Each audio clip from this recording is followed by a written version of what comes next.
At the moment, it's just a sort of unofficial group. We just go for a cup of tea.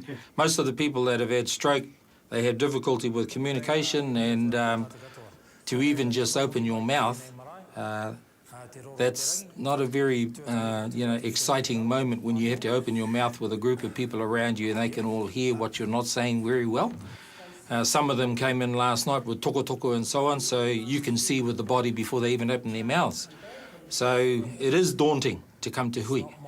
And so at this kind of thing at the moment, we are just a group to have a cup of tea and just to talk, just to give a bit of awhi to each other.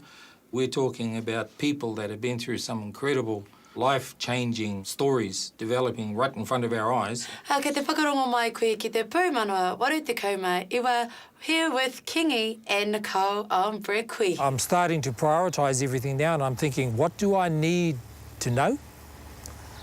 And how can I do it? So to know that, well, I don't know what I've actually lost. Everybody told me I lost everything, and I'm thinking, well, what does that mean? So here I am talking to you. Other people are absolutely shocked that I can actually talk in te reo and in English. I'm going to university. Well, I shouldn't be there too.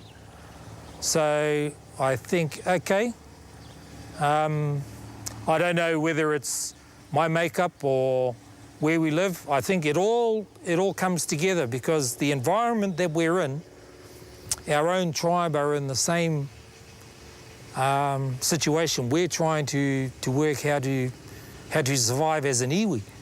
So how can we support our whānau? How can we support all the different roles that are in our iwi? So with what I'm learning, it's exactly the same as what's happening in our iwi. So lucky for me is that I actually live right here because it's all around me.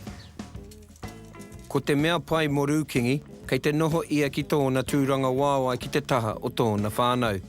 I konei te tautoko me ngā rauemi kia noho ora mai a Rukingi a ngā rā e tū mai nei.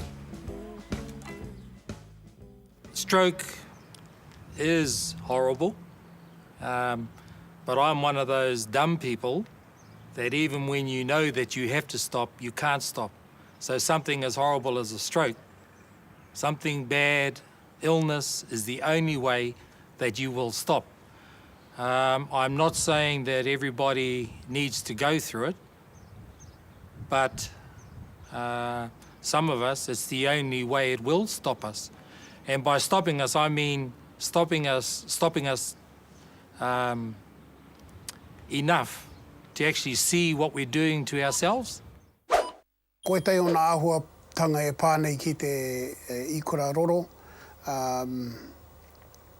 Ko tetei wahanga e pānei ki tō whānau. Mēnā ko pānei tēnei mate ki tō pāpā matua aha kōkō wai.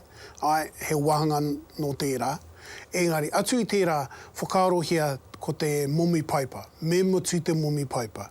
Ko te pūroto o te tinana, o te toto, kia korikori tinana, kia ora ai tō tinana. Koe nā tino matu o tēnei mate. Ka tae e koe te whakatika.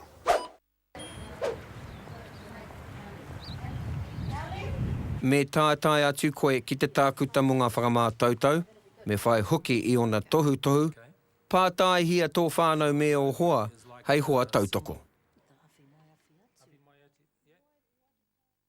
One of the beautiful things that I've learned out of it all is that I've relearned about what is important. And at the end of the day, that is you, the person. I have been a teacher for 30 years. And I think what's happened is I've remembered now that I'm also a dad. And, you know, here I go again. Bloody hell.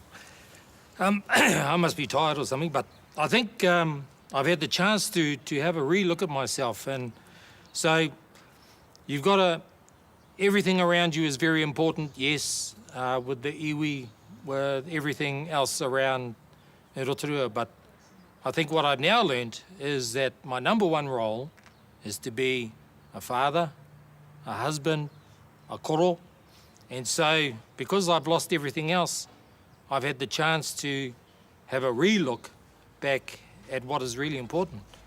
And so what is really important is what is closest to you. Kia ora Rukingi, kei te mihi kia koe, ko koe kei te tiaki i tō hauora. Ka tira, koe hoki whakatū tērā rōpū hei tiaki i etahi atu. Kei te mihi.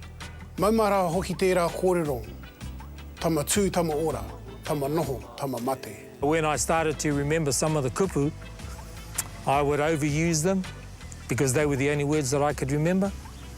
Kia ora. What does kia ora mean? You know, so it can have an umpteen different names. And that's the way I use them.